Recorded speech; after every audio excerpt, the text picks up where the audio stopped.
What's up, everybody, and welcome to my Smackdown Go Home show for SummerSlam this Sunday. There was a lot going on, mostly just everything that was going to lead into Sunday.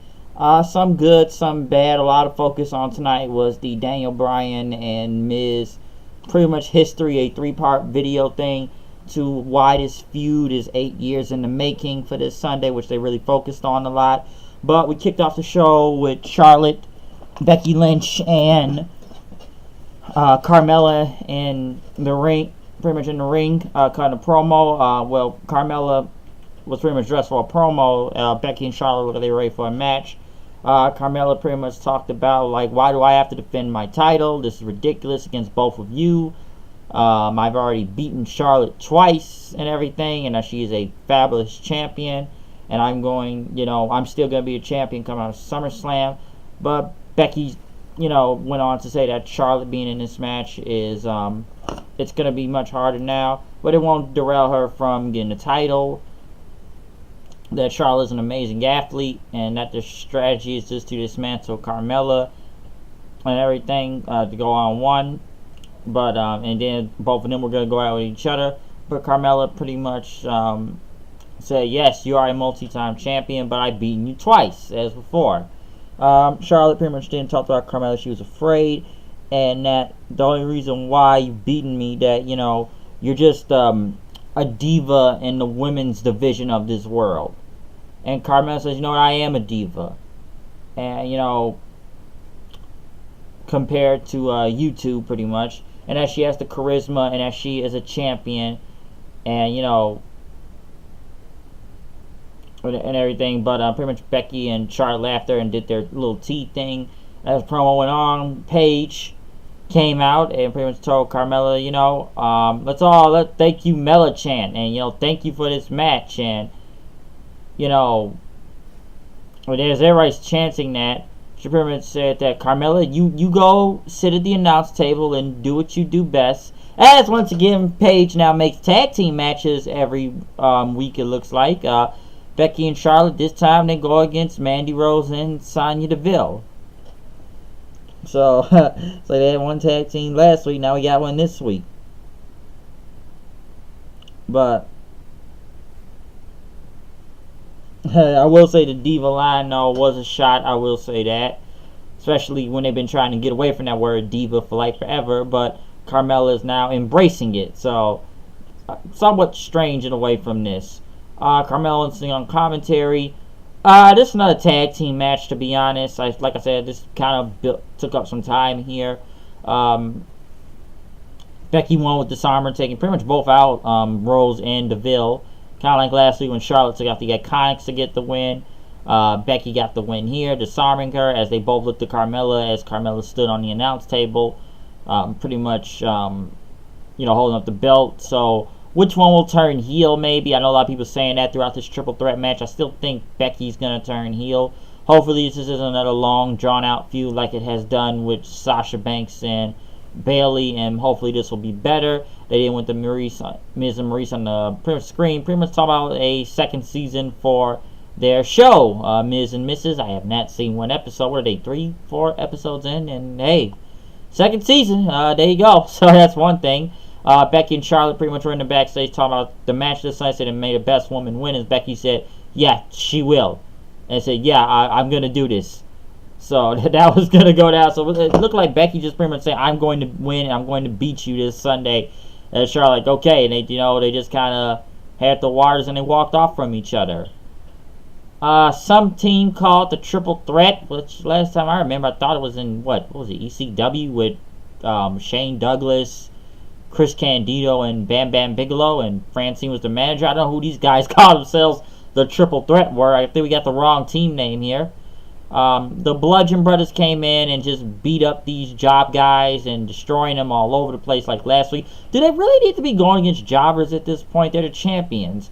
And maybe they want them not to do too much until SummerSlam this Sunday, but I don't know. Like, is this the only tag team you just throw at them? Is just job guys to feed them?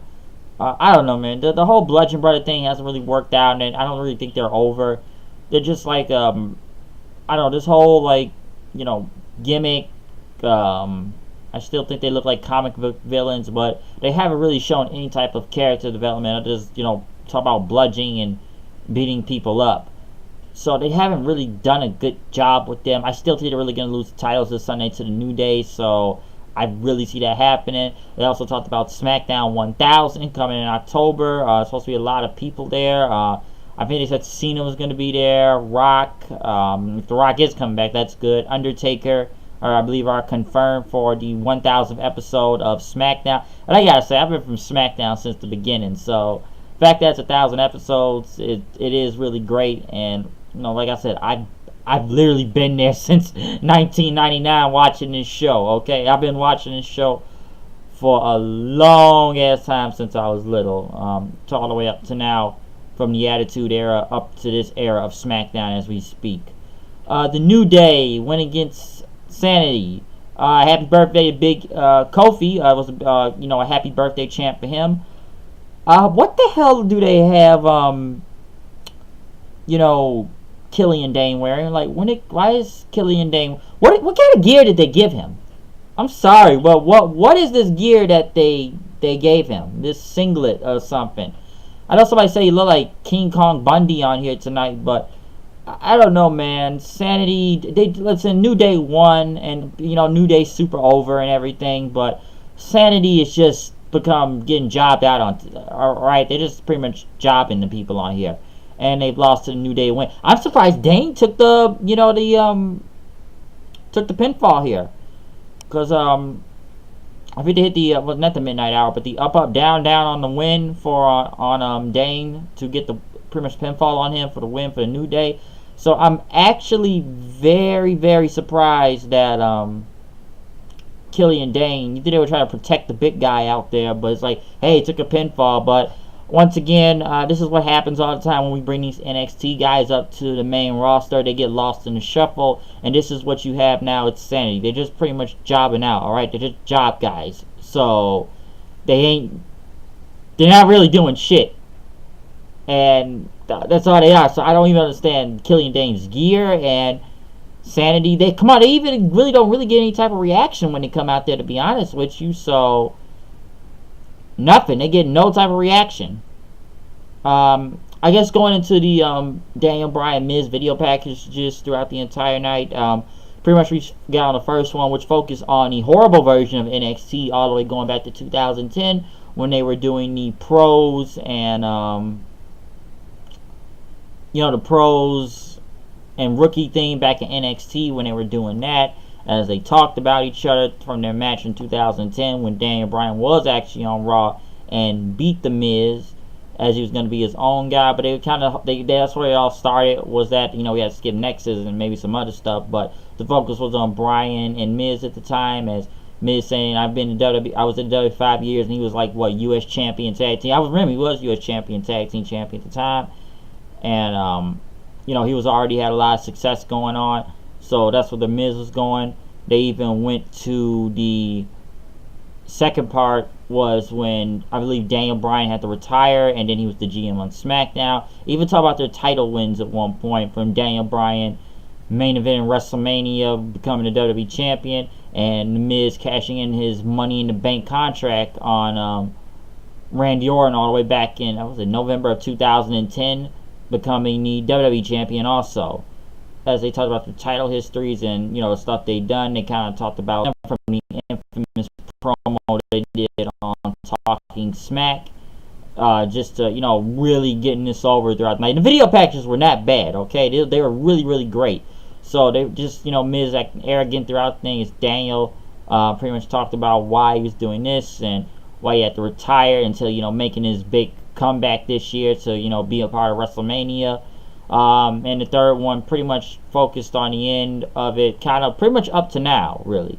That's where we kind of got through this whole video package, from Miz and his TV show, and Bryan saying that I'm going to get you, I am superior than you, that he loves wrestling, that he's just just some celebrity and everything. I'm here to fight, and he's going to punch him in the face, and he's going to make The Miz shut up. So great video package for all three parts throughout the entire night. So very enjoyable. Liked it. Really did like it a lot out there tonight. So good. Paige talking to Samoa Joe. And as AJ was going to make his promise tonight, Joe says, "Are you going to be out there?" But he said, "No, I'm shy." It was kind of funny. And that, she was taking precautions for the Smackdown main event of SummerSlam, and that you need to be professional. And, when you came to me, you liked the whole unpredictability and danger I represent, but now you want me to be professional. And I'm not going to do this whole professional thing. And, I'm going to do whatever I want and when I feel like it, as Joe said. And you know what? I'm just going to sit here tonight and, relax and watch the show and appreciate your hard work. Aiden English was singing, trying to make amends with Rusev and Lana, that he was going to beat Andrade Cien Almas tonight. Almas came out with Vega, Ingobernable. Didn't see no tranquilo throughout this match. I don't like when the match starts and they do that little side by. I still I'm getting tired of these side by side commercial things sometimes, because as soon as the match began, that's when you saw the side by side thing, and then it came back throughout mid match. Almas won though, hitting that elbow, running knee, and hammerlock DDT. Pretty much Vega then got on the microphone, her and Almas, talking about these useless holidays, and that Rusev and Lana Day is going to end this Sunday, as they're going to expose that Lana's dead weight, bringing down her husband. Rusev and Lana came out. They did that Lana number one. Lana is the best. Lana number one. And, they're going to learn that, SummerSlam is going to fall on Rusev Day. By the way, this is a kickoff show, too, might I say. This whole feud is... Listen, this is all just to break up Rusev Day, so I'm sure we'll see some screwy things in the kickoff show, and Rusev and Lana will probably get screwed by, English somehow. It'll mess up the match, and Almas and Vega will get the win, which I don't even... Does this really need to be a match this Sunday on SummerSlam when I think about it on the kickoff show? Well, it's the kickoff show, so I don't know if a lot of people were watching that, but at the same time, it's just kind of... I don't know, this feud is spinning its wheels, and like I said, we already know what it's going to do, and we know who they're going to break up, so... That's really what's going to happen. It's just going to break up English and the whole Rusev Day thing and Almas, and hopefully, Almas gets the win and he moves on to something better than this whole thing. Seriously, just move on from this. Shelton Benjamin, where the fuck has he been? Seriously, where has he been? Give this man his old theme song back. Went against Jeff Hardy, which they say he returned, even though he's only been gone for about a week.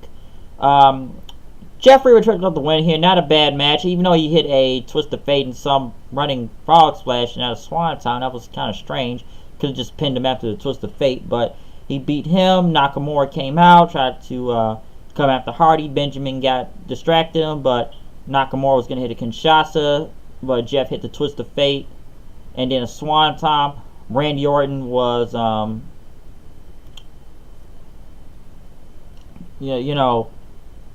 Randy Orton was just kind of watching in the back, pretty much near the stage area, from behind the stage, watching it. So, Orton's going to interfere. I thought it would be a triple threat going into SummerSlam, but, Orton's going to fear Hardy. And, I'm already hearing these strange things about Randy Orton lately. I know I'm talking about the show, but I don't know if all that stuff is true to what I've heard. To be honest, this whole... And if this is true, why is this now coming out now? Because if I'm hearing a creative, writer, come out saying that Randy Orton would walk up to someone new and creative, whip his dick out, play with himself, and then put his dick back in his pants and shake your hand, and then, if you don't do it, you're just big leaguing him, and now he's going to, tell Stephanie or Vince, and they said the guy, I don't remember whatever the creative writer's name, but say he shook his hand because Stephanie McMahon was walking back in the room, so... I don't know how much true this is. I know I've always heard the story about Orton being a dick for years now for multiple reasons, or to people, or whatever goes on in the back with him, because I've heard stories about it, but I don't know, man. Does this really damper him in a way with the company? I don't know. This shit's true now. It's this guy's just an asshole for doing that, really. I'm going to walk up to you, whip out my dick, put it back in my pants, and then shake your hand. If the shit happened to me, I probably would slap the shit out of somebody for doing that and knock the fuck out of them. But I don't know. This is creative, so I don't know. I just heard that story, though. AJ Styles came out. Big AJ Styles chance that he was blessed to compete against some of the best, people in the world, and that he's the WWE champion, and talked about Samoa Joe, what he's done for the past 3 weeks. That you stabbed me in the back, now you want to stab me in the heart, taking shots at my family and everything. And he was going to take out Joe this Sunday, and that his wife told him not to lose his cool. But Samoa Joe came out and had this letter in his pocket talking about saying that the AJ Styles thing wasn't true, and that the letter was from a member of the WWE Universe, and that, they were disgusted with what Joe said, but it was all true, and that AJ never wanted his kids or his wife, and that, he hoped Samoa Joe wins this Sunday, and that AJ lose everything she loves, and she lost him a long time ago, and that Joe said the letter was from Wendy Styles, so it's from his wife, as he laughed and walked away. And that's where it's the end of the show right here. Kind of ended abruptly, if you ask me. It was okay. I don't know about reading the letter part, but I guess, whole reading from his wife, which we thought was a fan and everything, but it was just a letter that had that, and just saying, oh, I don't like AJ Styles anymore because Samoa Joe said it's true, and he doesn't want his kids or his wife or anything anymore, and which is the letters from his wife. But I guess that's what they're supposed to be going with or something. But I don't know, like the past other weeks are really good. This one, yeah, I don't know. I'm sure hopefully the match is still great this Sunday, alright? Mostly the big thing out of this entire show tonight was the Daniel Bryan and Miz video packages throughout the whole night. That was really the biggest thing leading up into SummerSlam this Sunday. If we're, going to build off the show. Like I said, I could have seen more with the AJ and Joe thing in the end. The letter was okay, and I guess I was trying to get at the crowd for, oh, it was from his wife and everything, but it was good. Like I said, I hope the match is really great. I know it's a TNA feud, rehash feud from years ago, but then again, hopefully it's great, but sometimes, WWE finds a way to screw this up. Come on, they screwed up the whole Nakamura and AJ Styles thing, thinking they could recreate Wrestle Kingdom, and all the matches they didn't even still go close to Wrestle Kingdom if you combined all of them. Seriously. But, like I said, most of everything was just to build in the SummerSlam this Sunday, from Nakamura and Hardy and the New Day going for the titles. They continue to bury Sandy and make them look like job guys. I don't really care that much for the kickoff show, but I think Almas and Vega will win. The promo in the beginning with Charlotte, Becky, and Carmella was good. Mostly everything Charlotte said was true, though, about the whole diva thing. Another women's tag match. Not much from that. Like I said, Becky and Charlotte getting the win there. So it's not much to say about SmackDown. It's like a 2-hour show, anyways. It's better than what I saw mostly on Raw last night from the bullshit they were putting on and everything. So I can tell you that. But hopefully, SummerSlam. It's gonna be a long ass day and night because it's like 13 matches. Honestly, I shouldn't be surprised at this point. I don't think anybody should be surprised at this point. But we all know that NXT TakeOver Brooklyn 4 is 9 times, maybe mostly 10 times out of 10 going to kick SummerSlam's ass, if you ask me. But we shall see. But then again, TakeOver proves to be the superior show as usual. So we'll have to find out this Sunday. Will I do live reactions? Depending if I'm going to this thing to watch SummerSlam with other people. But I am out of here. I will see you guys later. Peace out. And tell me what you thought about SmackDown tonight, and comment and subscribe. Peace.